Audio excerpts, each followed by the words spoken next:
Meus amados irmãos, ao Senhor toda honra, toda glória e todo louvor. Privilégio meu estar aqui com os irmãos. Essa é uma igreja querida, pastores queridos, igreja. Eu estava aqui dando graças a Deus, vocês lendo a Bíblia com tanto entusiasmo, vocês cantando com o coração, que maravilha. É muito bom estar com vocês, uma igreja viva, uma igreja fiel ao Senhor. Deus tem abençoado a igreja do Farol e literalmente ela tem sido luz. Glória a Deus, toda honra e louvor ao Senhor Deus. Vamos abrir a Bíblia, meus amados, no livro do profeta Ezequiel, capítulo 37. Pastor Felipe, eu estou aqui com a Bíblia na NAA, não sei se tem problema ler na NAA.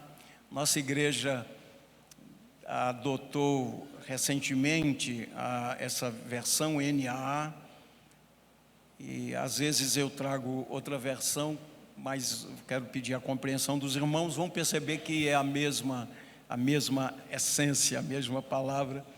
E eu queria, hoje à noite, na dependência de Deus, que nós dependemos plenamente dEle.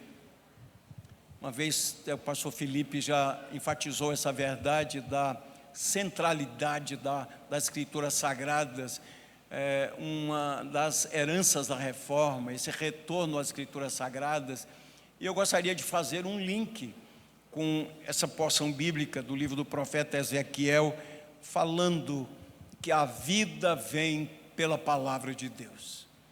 E assim diz o texto conhecido da visão do Vale de Ossos Secos. Veio sobre mim a mão do Senhor e Ele me levou pelo Espírito do Senhor e me deixou no meio de um vale que estava cheio de ossos.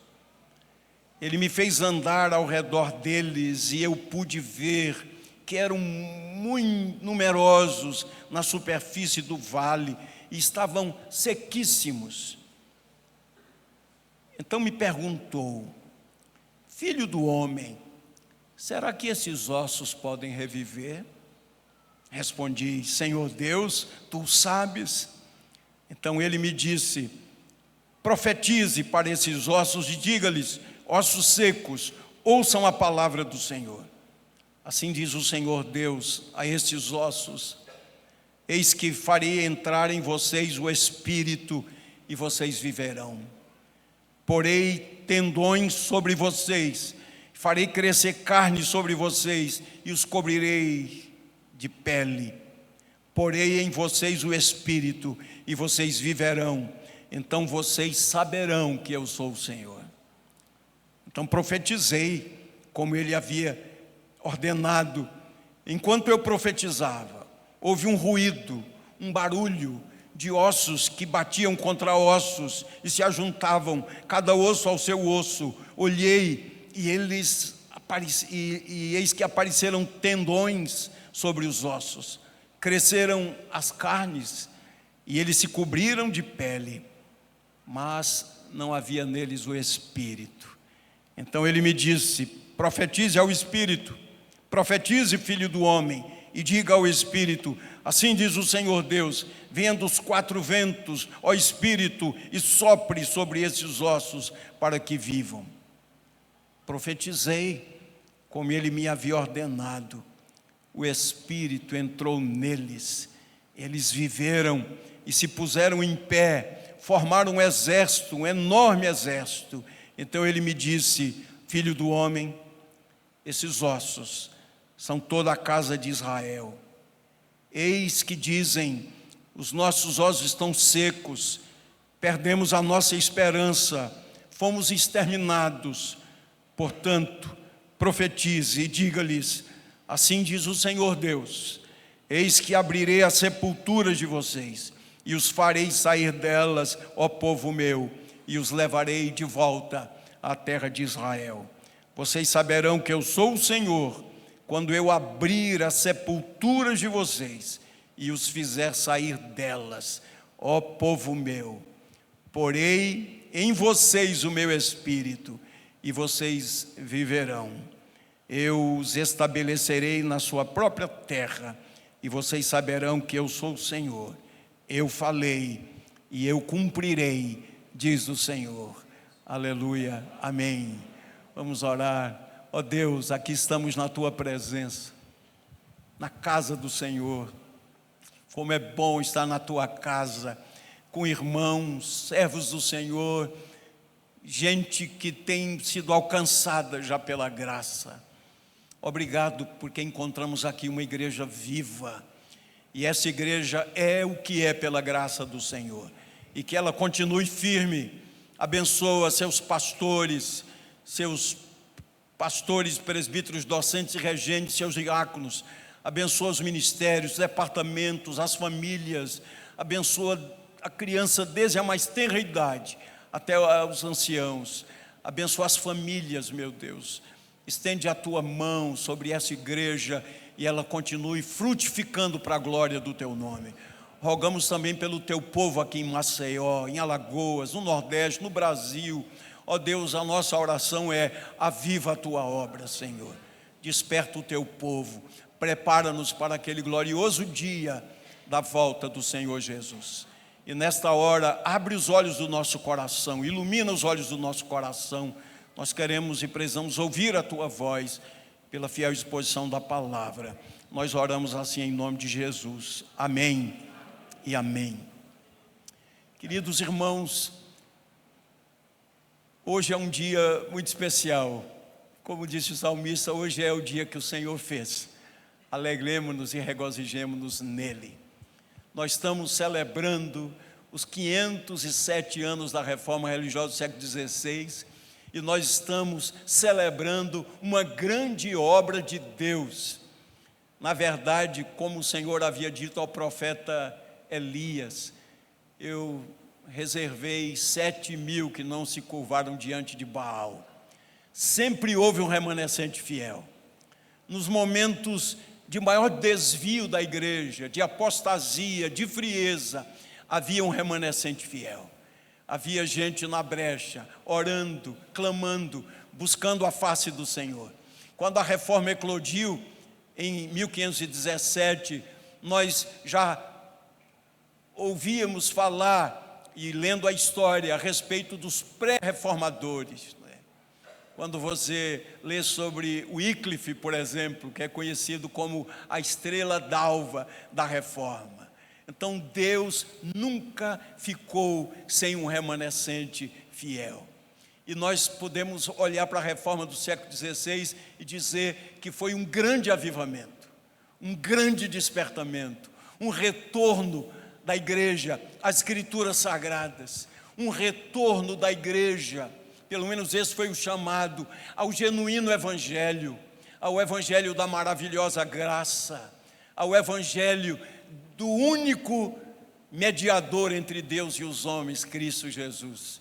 O evangelho da palavra inspirada e útil para o ensino, para a repreensão, para a correção, para a educação na justiça. Nós cremos nas escrituras sagradas, e isso é muito importante enfatizar isso. Nós cremos nas escrituras sagradas, do Gênesis ao Apocalipse, como sendo palavra de Deus e única regra infalível de fé e de prática. Nós cremos na suficiência das escrituras. Nós não estamos atrás de novas revelações, porque nós cremos que a revelação última foi o Senhor Jesus Cristo, e a revelação de Deus está aqui nas escrituras sagradas. Queridos, nós não precisamos reinterpretar a Bíblia, nós não precisamos atualizar a Bíblia ao contexto das pessoas. Na verdade, a sociedade é que precisa adaptar a sua vida, a sua realidade à verdade das escrituras sagradas. A palavra de Deus permanece, ela continua sendo viva e eficaz. E eu estou dando essas ênfases porque isso é fundamental, queridos irmãos, porque a Bíblia diz a respeito de falsos mestres que estão anunciando um outro evangelho. É um evangelho sem cruz, é um evangelho que não condena o pecado, é um evangelho que não fala sobre mudança de vida, é um evangelho que não fala do sacrifício do Senhor Jesus Cristo como um meio que o Deus poderoso usa para reconciliar o homem consigo mesmo. Nós temos ouvido em nossos dias um evangelho adulterado, um evangelho deturpado, um evangelho centrado no homem, um evangelho que quer agradar as pessoas e não quer fazer tudo para a glória de Deus. Mas Deus nos deu a graça de termos sido alcançados pelo evangelho maravilhoso. E nós louvamos a Deus por essa graça, queridos. Oh, meus irmãos, eu sei que hoje nós estamos numa época de muitas informações. E nesses últimos dias, quantas mensagens você recebeu falando sobre os slogans da reforma? Vocês tiveram aqui no domingo passado uma pregação muito rica a respeito do tema. Eu assisti ao vídeo e fui abençoado, impactado. Então, nós temos muitas informações. Eu queria dar apenas alguns lampejos aqui sobre essas verdades maravilhosas. Por exemplo, as ênfases da teologia reformada. É bom que a gente entenda isso. A nossa teologia é uma teologia teocêntrica. Essa teologia reformada fala da majestade de Deus, da autoridade das Escrituras, da condição espiritual do ser humano, carente da misericórdia e da graça, da suficiência da obra de Cristo, da soberania de Deus na salvação e da centralidade da pregação e da obra missionária. Então, a pergunta que a gente faz é: o que é ser um reformado? O que significa ser um reformado? Claro que quando nós pensamos nos slogans, todos aqueles que creem nessas verdades, somente a Escritura, somente Cristo, somente a graça, somente a fé, somente a Deus, a glória. Claro que os reformados, eles têm essas convicções. Nós também cremos à luz das Escrituras Sagradas na depravação total. A Bíblia diz que todas as áreas do ser humano foram contaminadas depois da queda. Então não há um justo, não há um sequer, não há quem entenda, não há quem busque a Deus. Não existe no coração humano disposição para amar a Deus. Nós o amamos porque Ele nos amou primeiro. A Bíblia fala sobre depravação total, fala também sobre eleição incondicional, expiação limitada, graça irresistível, a perseverança dos santos. Nós cremos nessas verdades que estão nas Escrituras Sagradas. E nós precisamos continuar pregando essas verdades, porque o Evangelho é o poder de Deus para a salvação de todo aquele que crê. Cristo crucificado, loucura para os gentios, escândalo para os judeus, mas para nós que fomos salvos, poder de Deus e sabedoria de Deus. Um pouco de história, queridos. Em janeiro de 1519, algo grandioso aconteceu na Catedral de Grünsmonster, em Zurique. A partir daquele dia, as pessoas comentaram o que estava acontecendo ali. Ulrich Zwinglio, no dia 1º de janeiro de 1519, começou a pregar a Escritura Sagrada, a exposição da Bíblia. Ele pregou no primeiro capítulo do Evangelho de Mateus. No culto seguinte, ele voltou aonde tinha parado e continuou a pregar. Domingo após domingo, ele foi pregando as Escrituras. Pregou em todo o Novo Testamento e depois pregou em todo o Antigo Testamento. E isso mexeu com as pessoas, houve uma comoção, homens, mulheres, jovens, crianças estavam sendo atraídas. E qual era o acontecimento grandioso? O novo pastor estava pregando as Escrituras Sagradas, fazendo a exposição das Escrituras Sagradas, queridos irmãos. Até hoje, há uma inscrição sobre o portal daquela igreja de Zurique, que diz assim: a reforma de Ulrich Zwinglio começou aqui em 1º de janeiro de 1519. A reforma começou com a pregação da palavra de Deus. E é verdadeiro dizer, queridos, que onde houver pregação verdadeira, aí estará a igreja. Porque essa é uma das marcas de uma igreja verdadeira, a pregação da palavra de Deus. E eu vou dizer agora, para a glória de Deus e pela graça de Deus, que bênção que deste púlpito aqui a palavra de Deus é pregada. Louvado seja o nome do Senhor, queridos. Que bênção, que privilégio. E eu lhes faço um pedido: orem pelos seus pastores, para que eles permaneçam fiéis, para que eles preguem todo o conselho de Deus. Quando lemos em Atos capítulo 20, um texto que toca tanto o nosso coração, Paulo se despediu dos discípulos, dos presbíteros de Éfeso, lá na cidade de Mileto. Ele tinha pressa, ele queria chegar logo a Jerusalém antes da Páscoa, e ele reuniu os presbíteros. Queridos, Paulo passou um período de cerca de 3 anos ali, sediado em Éfeso, mas pregando o evangelho em toda a Ásia Menor, a região que a gente conhece hoje como Turquia. E aquele texto é tão maravilhoso. Paulo reúne aqueles presbíteros e diz a ele: vocês sabem muito bem qual foi o meu procedimento desde o primeiro dia em que aqui cheguei. Jamais deixei de vos anunciar coisa alguma proveitosa, e eu o fiz publicamente, mas também de casa em casa, pregando todo o conselho de Deus. E ele diz: eu sei que depois de minha partida se levantarão lobos que não pouparão o rebanho, mas eu vos protesto hoje diante de Deus. E ele exortou os presbíteros de Éfeso: pastoreiem o rebanho do Senhor, pastoreiem a igreja do Senhor, que ele comprou com o seu sangue. Que a igreja Presbiteriana do Farol, pela graça de Deus, ela continue sendo apacentada por pastores fiéis, pastores segundo o coração de Deus, e que preguem a palavra do Senhor, que se afatiguem no estudo das Escrituras Sagradas e que preguem a palavra de Deus.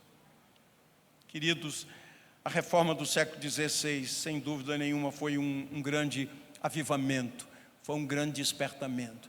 Se você olhar bem para a palavra avivamento, reavivamento, vivificação, todas essas palavras têm a mesma raiz. A raiz é vida. Avivamento é o Espírito Santo visitando a sua igreja, trazendo vida, renovando a vida, fazendo com que essa igreja seja cada vez mais parecida com o Senhor Jesus.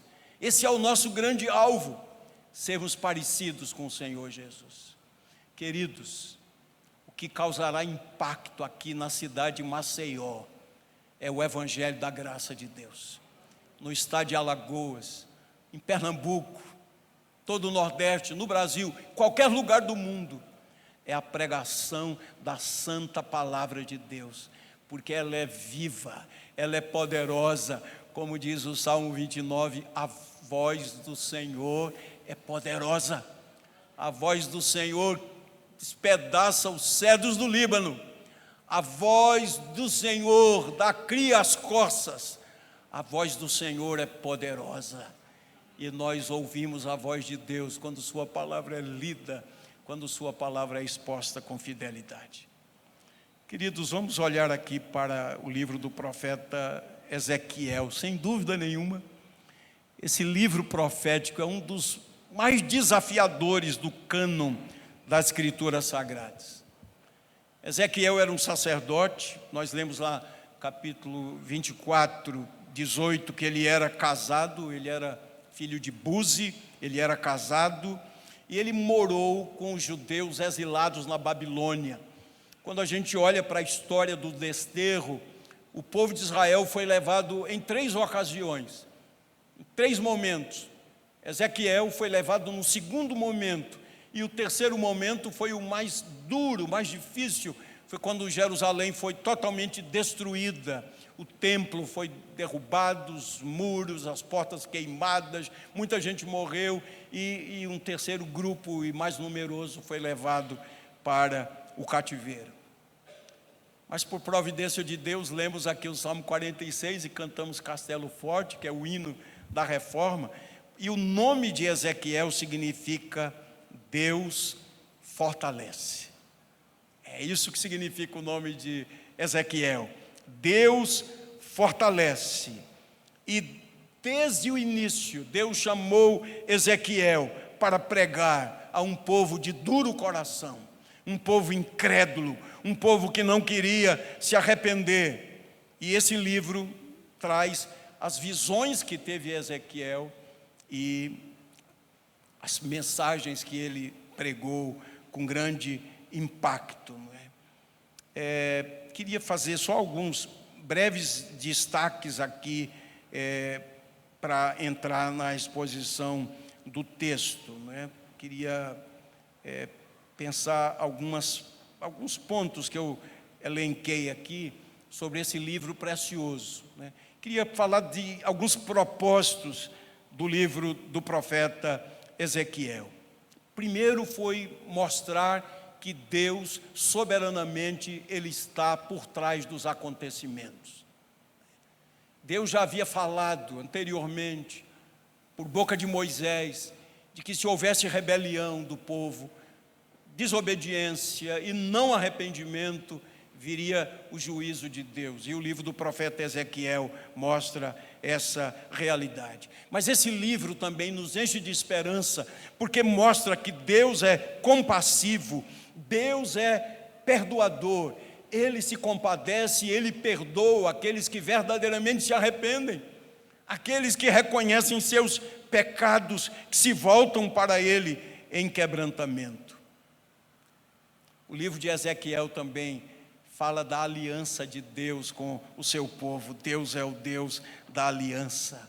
O livro do profeta Ezequiel é um livro de esperança, fala de esperança, mesmo em meio ao caos, Jerusalém destruída, o povo em grande miséria, a dureza que era o desterro, o cativeiro, porque os falsos profetas se levantaram tantas vezes dizendo: Deus não irá destruir a cidade, Ele não permitirá que a cidade seja destruída. Os falsos profetas pregavam uma mensagem que agradava as pessoas, e o povo perseguia os profetas de Deus, matou os profetas de Deus, mas eles pregaram a palavra de Deus com fidelidade. Ezequiel revela que Deus não abandona o seu povo, que Deus, pela sua maravilhosa graça, Ele é um Deus misericordioso que tem prazer em perdoar.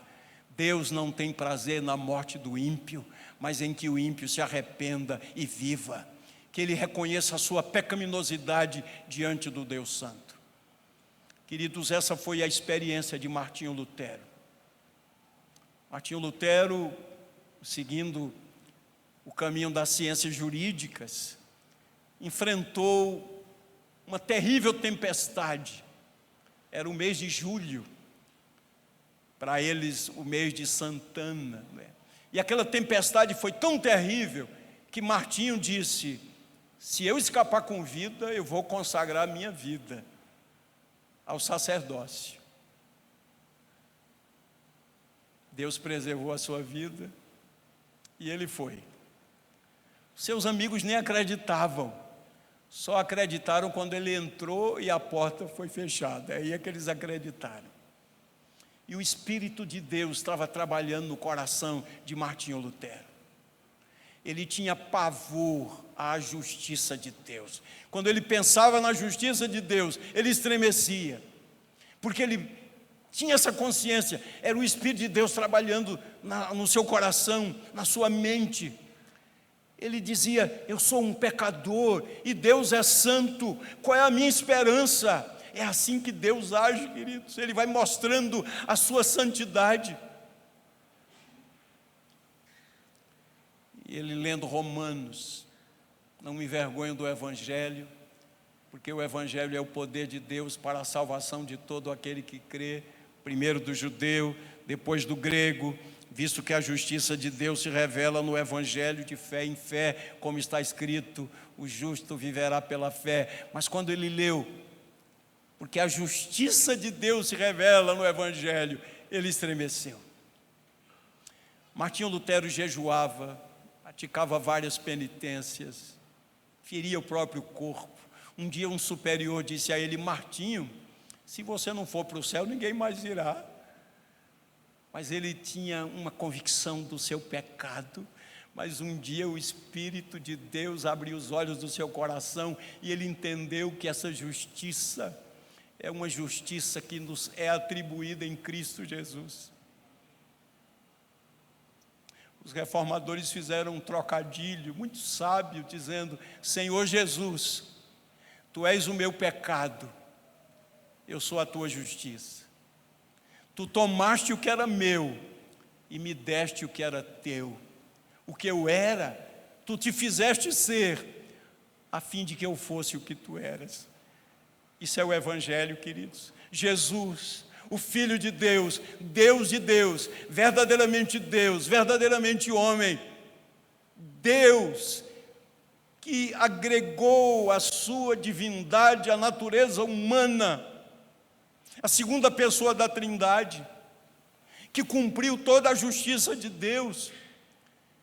É muito maravilhoso pensar naquela cena do batismo de Jesus, quando Jesus se apresentou a João Batista, o precursor do Senhor, que apontou para o Cordeiro de Deus, e João Batista protestou e disse: não, eu que preciso ser batizado por ti, tu vens a mim. Até que Jesus disse: nós devemos cumprir toda a justiça. E ele foi batizado. E a grande pergunta é: por que Jesus foi batizado? Porque o batismo de João Batista era o batismo para arrependimento. Ele estava chamando as pessoas ao arrependimento: arrependei-vos, o reino de Deus está perto. Por que Jesus foi batizado se ele nunca cometeu pecado? É porque Jesus estava se identificando com o ser humano, queridos, sem ter cometido pecado. Ele se fez pecado por nós. Isso é grandioso. Evangelho é isso. É Deus vindo ao encontro do homem. É Deus tomando a iniciativa. Salvação é obra de Deus do início ao fim. É graça. Queridos, nenhum de nós que está aqui e que já confessou Jesus como Senhor, nenhum de nós é merecedor. Nenhum de nós é bonzinho. Foi a graça que nos alcançou. Por que a graça nos alcançou? Nós nem sabemos. Nós cantamos um hino que diz: não sei por que de Deus o amor a mim se revelou. Por quê? Porque Deus me amou. Eu não sei. Eu só posso dizer: bendito seja o teu nome, Senhor. O Senhor me amou primeiro e eu quero amar o Senhor. Martinho Lutero compreendeu à luz das Escrituras Sagradas, queridos. E quando ele percebeu o que estava acontecendo, a venda das indulgências, ele ficou horrorizado com aquela verdade. Como é que alguém pode vender perdão?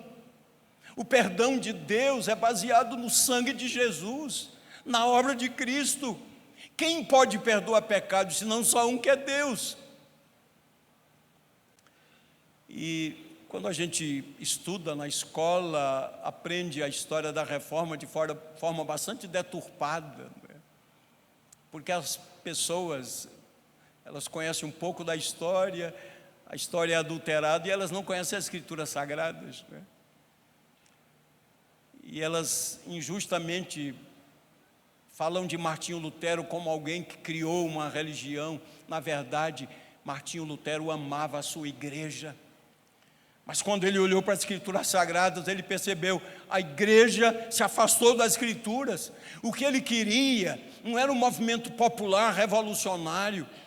Tanto que as 95 teses que ele as escreveu em latim, e o povo não lia o latim. Na verdade, ele queria um debate com os líderes da igreja, para mostrar à luz das Escrituras que a igreja havia se afastado. Na verdade, ele não criou uma outra religião, ele foi excomungado, ele foi expulso da igreja. Mas por providência de Deus, por graça de Deus, por misericórdia de Deus, mesmo com contra-reforma, a reforma avançou. A palavra de Deus começou a ser traduzida para a língua do povo, a palavra de Deus foi espalhada. Na providência de Deus, com a invenção da imprensa, isso facilitou a divulgação da verdade de Deus, os livros que foram escritos, mas especialmente as Escrituras Sagradas. E a minha ênfase nessa noite é exatamente sobre o poder da palavra de Deus. O que é um avivamento? Quando um avivamento é necessário, o que diz a Bíblia? A gente tem alguns momentos das Escrituras Sagradas que mostram, por exemplo, um despertamento nos dias do rei Asa, que foi um retorno às Escrituras Sagradas. Um avivamento nos dias do rei Ezequias. Um despertamento nos dias de rei Josias, que literalmente o livro da lei foi encontrado, estava perdido lá na casa do Senhor. Quando você olha para o livro de Atos dos Apóstolos, os primeiros 12 capítulos, o crescimento numérico da igreja, capítulo 1, a igreja orando, esperando o cumprimento da promessa de Deus, o derramar do Espírito Santo. A partir do versículo 2, o sermão pregado no dia de Pentecostes, até o capítulo 12, o crescimento numérico da igreja. A partir do capítulo 13 até o capítulo 28, o ministério de Paulo, plantação de igrejas, o cuidado com as igrejas, uma obra grandiosa nas mãos de Deus. A reforma religiosa foi um avivamento, foi um despertamento, foi um retorno às Escrituras Sagradas. Verso 4 que lemos aqui diz: ele me disse, profetize para esses ossos e diga-lhes, ossos secos, ouçam a palavra do Senhor. Queria dividir essa exposição em 3 pontos. Primeiro ponto, a nossa total incapacidade para promover um avivamento, um despertamento. Nossa total incapacidade. Para dizer também da total incapacidade dos reformadores.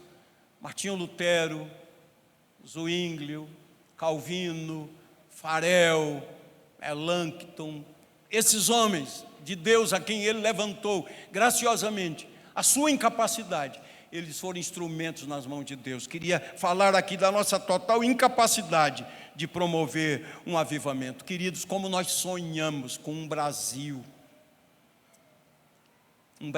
que confesse a Jesus como Senhor e Salvador, não é? O nosso país, país da idolatria, o país do ocultismo, o país da corrupção, o país da violência, o país do jeitinho. Só há uma esperança para esse país, é o Evangelho glorioso do Senhor Jesus.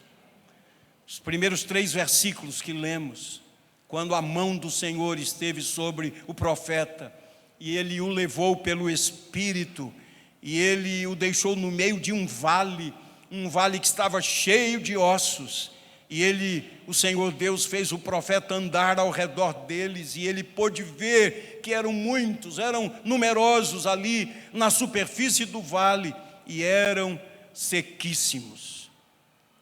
Versículo 11 diz que aqueles ossos eram um retrato do povo de Israel, da realidade de Israel. Faltava esperança àquele povo.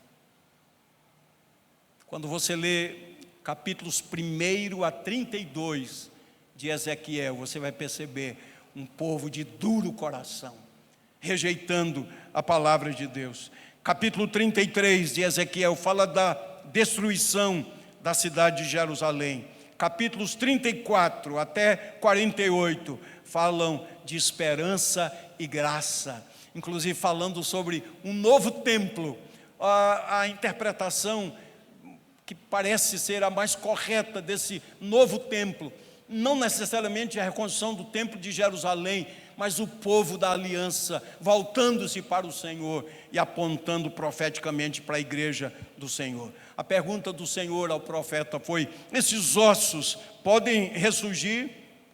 Queridos, impossível para Ezequiel, impossível para qualquer ser humano. Nós não podemos fazer nada para reverter o quadro, não há em nós nenhuma capacidade para fazer isso. Nós devemos nos apresentar diante do Senhor conscientes da nossa pobreza, da nossa total incapacidade, porque bem-aventurados são os pobres de espírito, os humildes de espírito, aqueles que dependem totalmente de Deus. Nós precisamos orar mais pelo nosso país, nós precisamos orar por essa grande nação, e nós precisamos aprender a orar como orou John Knox pela sua Escócia: dá-me a Escócia e eu morro. Nós precisamos orar pelo nosso país, queridos, para que haja um despertamento espiritual. Quanta dureza de coração, quanta incredulidade, quanta insensibilidade, e algo pernicioso no meio de toda essa incredulidade: o falso evangelho sendo pregado e enganando as pessoas, o falso evangelho que atribui às pessoas uma injustiça própria, de que elas não precisam se arrepender diante do Deus Santo, um falso evangelho centralizado no homem. Poderão reviver esses ossos? Tu sabes, Senhor, só pelo poder do Senhor. Segundo lugar, queridos irmãos, nos versos 4 a 14, o texto nos fala sobre o poder vivificador do Espírito Santo. Só para vocês terem uma ideia, nos versículos de 4 a 10, nós temos 7 referências ao Espírito. Deus fez o homem do barro e Deus soprou em suas narinas. O Deus Criador é o Deus que ressuscita, é o Deus que aviva, é o Deus que desperta, é o Deus que dá nova vida. O Senhor haveria de trazer o seu povo do exílio para a terra. Nesse momento, quando Ezequiel está profetizando, eles estavam possivelmente no 10º ano do cativeiro. A destruição de Jerusalém foi tão impactante. Quando a gente lê o livro de Jeremias, o livro de Lamentações, Jeremias, o homem de Deus, chega a dizer: pereceu a minha esperança. Tão abatido ele estava, olhando para aquela cidade outrora gloriosa, agora em ruínas. Mas ele pode dizer também: eu quero trazer à memória o que me pode dar esperança. As misericórdias do Senhor são a causa de não sermos consumidos, elas não têm fim, renovam-se a cada manhã. Grande é a tua fidelidade, a minha porção é o Senhor, diz a minha alma, portanto esperarei nele. Bom é o Senhor para a alma que o busca. Quando olhamos aí nesse capítulo, versos 6, 13, 14, a palavra de Deus ao profeta foi: então sabereis que eu sou o Senhor. Não foi Ezequiel, mas foi o Senhor. Não foi o poder da palavra de Ezequiel, mas foi o poder da palavra do Senhor, foi o poder do Espírito do Senhor. Vejam, queridos, entendam o que vou dizer: o poder não estava nas palavras do profeta, o poder estava no Espírito da palavra. Ele profetizou em nome do Senhor. Deus dá poder à sua palavra. Ezequiel foi obediente e ele profetizou. Nós precisamos pregar o Evangelho. Queridos, aqueles que são divulgadores de heresias, eles fazem isso de casa em casa. Nós temos o Evangelho poderoso, o Evangelho transformador, o Evangelho da graça, um Evangelho que diz que Deus estava em Cristo, reconciliando o mundo consigo mesmo, o Evangelho que glorifica a Deus. Vós sois raça eleita, nação santa, sacerdócio real, povo de propriedade exclusiva de Deus, a fim de proclamardes as virtudes daquele que vos chamou das trevas para a sua maravilhosa luz. Nós temos essa palavra, nós podemos proclamar essa verdade, e pela ação do Espírito de Deus, os ossos secos poderão reviver, pelo poder da palavra e pelo poder do Evangelho. E esse é o meu terceiro e último ponto: o poder da palavra de Deus. Queridos, nós somos chamados a pregar a palavra de Deus fielmente e não a nossa própria palavra. A pregação expositiva é a tentativa de trazer a palavra de Deus ao povo. Por trás desse tipo de pregação está a convicção de que as pessoas mais precisam ouvir é a palavra de Deus. Um biógrafo de João Calvino destacou o seu amor e zelo pelas Escrituras. Calvino pregava no Antigo Testamento, no Novo Testamento, uma série de pregações no livro dos Salmos, pregava sequencialmente. Ele foi expulso de Genebra, depois de alguns anos, quando ele voltou a Genebra, ele recomeçou a série de pregações a partir do versículo onde havia parado. Ele tinha amor pela palavra. Esse biógrafo diz que João Calvino não gostava nem de usar, ele não faria o que eu estou fazendo aqui. Ele não gostava nem de usar ilustrações que não fossem das Escrituras Sagradas, porque ele queria que as pessoas fossem alimentadas pelas Escrituras Sagradas. Olhando para esse texto precioso, nós temos aí nos versos de 1 a 10, a visão que teve Ezequiel. O Senhor lhe deu uma visão. E nos versículos 11 a 14, o Senhor está interpretando a visão do profeta. O Senhor está interpretando para o profeta a visão. O povo de Israel estava no exílio por causa dos seus pecados. O povo estava sem esperança. Então, o profeta Ezequiel apresenta essa mensagem de esperança e poderosa para o povo. Nós encontramos no verso 14 essa palavra de esperança: porei em vocês o meu espírito, e vocês viverão. Ou seja, eu os estabelecerei na sua própria terra, e vocês saberão que eu sou o Senhor. Eu farei e eu cumprirei, diz o Senhor. O pastor Mark Dever, das 9 marcas, fazendo uma exposição desse capítulo 37 de Ezequiel, ele fez 2 perguntas. Primeira pergunta: como o Senhor Deus fez isso? Primeira pergunta. E a segunda pergunta: o que faríamos em situação semelhante? Então, o que Deus fez, primeira pergunta. Segunda pergunta: o que faríamos em situação semelhante? E ele responde: primeira pergunta, o que o Senhor fez? O Senhor ressuscitou aqueles ossos e o fez pelo poder da sua palavra. E aí Mark Dever diz: e o que nós faríamos? E a resposta dele: primeiro nós ressuscitaríamos os ossos secos e em seguida pregaríamos para eles. E Mark Dever está dizendo: não, como Deus é poderoso. A palavra foi pregada para ossos secos, porque só quem tem o poder para dar vida é o Senhor, queridos. E que maravilha, nós somos os herdeiros da reforma. 507 anos depois, nós estamos aqui louvando o nome de Deus. Nós estamos firmes. As portas do inferno não prevalecerão contra a igreja, queridos irmãos. Em países fechados ao Evangelho, Coreia do Norte, China, por exemplo, dá esses 2 exemplos apenas, ou em países islâmicos, Deus tem um remanescente fiel ali.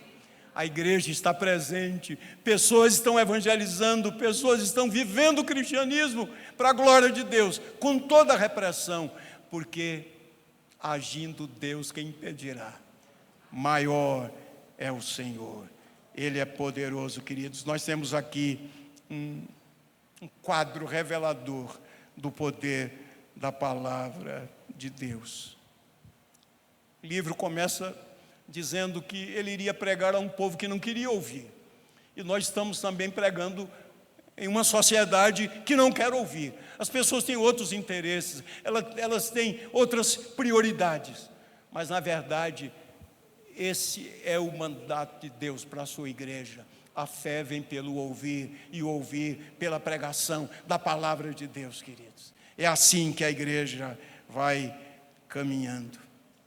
Quando nós olhamos para o nosso amado Senhor Jesus Cristo, veja uma dedicação dele à oração e à palavra.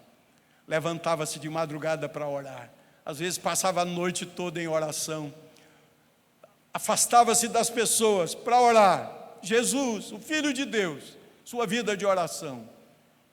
E a palavra, pregando o Evangelho, ensinando o Evangelho, anunciando o Evangelho. Jesus é o nosso modelo. Quando a igreja cresceu e houve uma falha na distribuição da porção diária, as viúvas dos helenistas murmuraram. Os apóstolos, despertados pelo Senhor, resolveram logo a questão, a instituição do diaconato, e os apóstolos disseram: não é razoável que abandonemos a palavra para servir às mesas. Escolhei dentre vós 7 homens de boa reputação, cheios de sabedoria, cheios do Espírito Santo, aos quais encarregaremos desse serviço. Quanto a nós, nos dedicaremos à oração e à palavra. Nós precisamos orar e nós precisamos pregar, proclamar a palavra de Deus, queridos. Reforma é avivamento. Reforma é mudança de vida. Segundo John Knox, pai do presbiterianismo, a essência da função do Espírito Santo é estar ao lado da igreja de Cristo, torná-la semelhante a Cristo, espalhar o nome de Cristo. O Espírito Santo é Deus. O Espírito Santo é uma pessoa. Ele ensina, ele consola, ele dá poder, ele transforma, revela Jesus, glorifica o Pai, convence o ser humano do pecado, da justiça e do juízo. Então, a função do Espírito Santo é estar ao lado da igreja de Cristo, torná-la semelhante a Cristo, espalhar o nome de Cristo, queridos irmãos. Alguns fatos históricos aqui, concluindo. Como resultado de um avivamento em 1727, os moravianos fizeram um trabalho maravilhoso, trabalho missionário, enviaram missionários para muitas nações. Em 13 de agosto de 1727, os moravianos iniciaram uma reunião de oração que durou mais de 100 anos, orando todos os dias. Que exemplo eles foram para a glória de Deus. Como resultado de um avivamento, a partir de 1730, John Wesley, durante 50 anos, pregou cerca de 3 sermões por dia, a maior parte deles ao ar livre. Percorreu a cavalo cerca de 175 mil quilômetros, pregando 40 mil sermões ao longo de sua vida.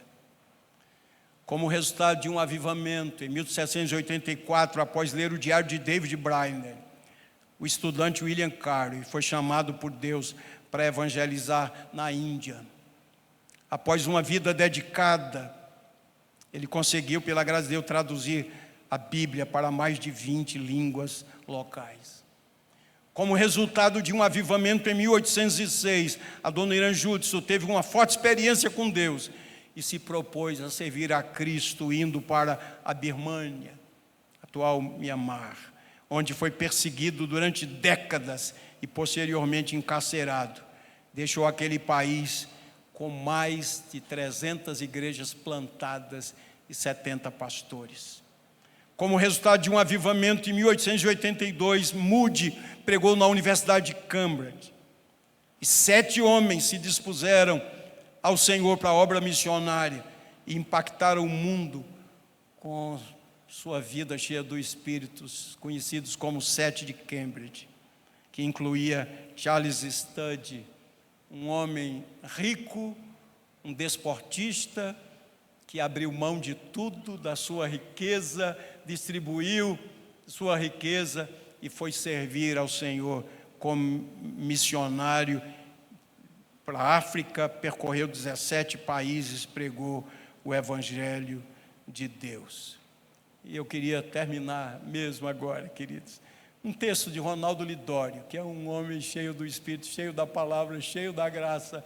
É um milagre de Deus, Ronaldo Lidório, um missionário, enfrentou agora uma enfermidade, e é impressionante, quando a gente fala com ele, a gente é consolado, é fortalecido, é encorajado, é graça de Deus. Não estou exaltando Ronaldo, estou exaltando Deus de Ronaldo, o Senhor de Ronaldo. E ele escreveu esse texto aqui, eu queria pedir permissão para ler e concluir assim. A reforma protestante do século XVI foi um avivamento teológico, espiritual e missionário. Na perspectiva missionária, gerou um enorme e prolongado impacto, sobretudo em 3 áreas: despertou a igreja para a tradução, leitura e distribuição da palavra de Deus por toda a terra. Antes da reforma protestante, a Bíblia estava disponível em menos de 10 línguas. Hoje, encontra-se traduzida e distribuída total ou parcialmente em 2.500 idiomas em todo o mundo. Antes, na cidade de Genebra, sob a orientação do reformador João Calvino, havia 38 oficinas tipográficas para a reprodução da Bíblia e panfletos apologéticos em meados do século XVI, envolvendo mais de 2.000 pessoas no trabalho de impressão e distribuição de material bíblico nos países vizinhos, sob o risco de encarceramento e morte. Promoveu a pregação intencional do Evangelho e plantio de igrejas.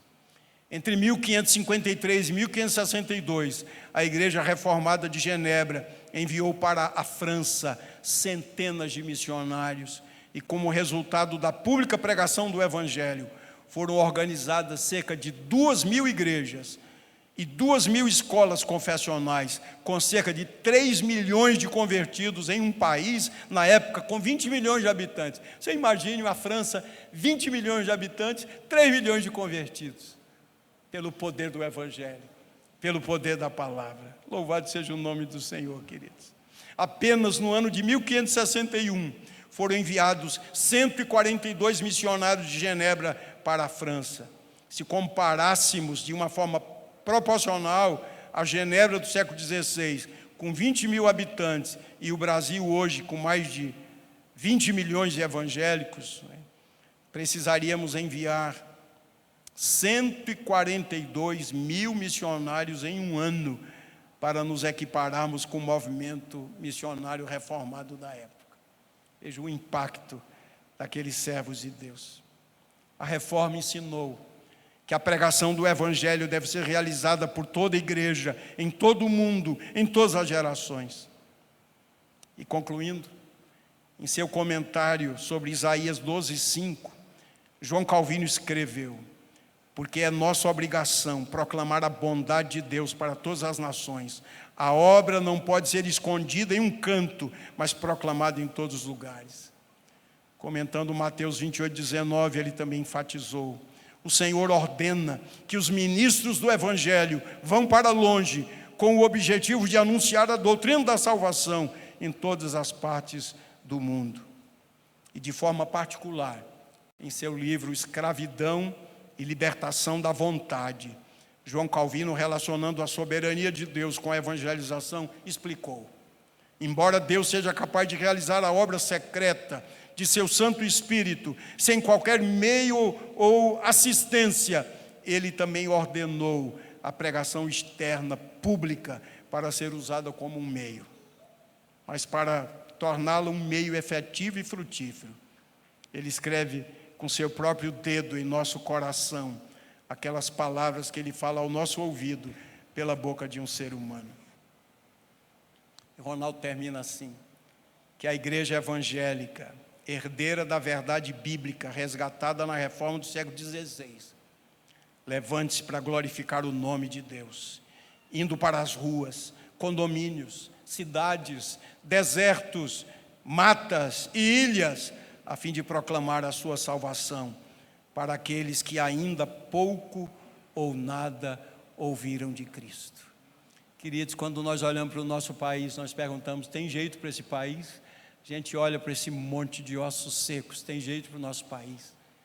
Só Jesus, só Jesus, só Jesus. Que Ele nos abençoe. Louva a Deus por essa igreja. Eu acompanho o ministério dessa igreja. Louva a Deus, e eu digo isso para a glória de Deus, por encontrar aqui uma igreja viva e fiel. Os irmãos continuem assim, dependentes de Deus. Deus pode fazer uma grande obra aqui em Maceió, no entorno de Maceió, no estado das Alagoas, alcançando esse evangelho, com esse evangelho, mudando a realidade do nosso país pelo poder do evangelho. Que seja assim para a glória de Deus. Amém, amém.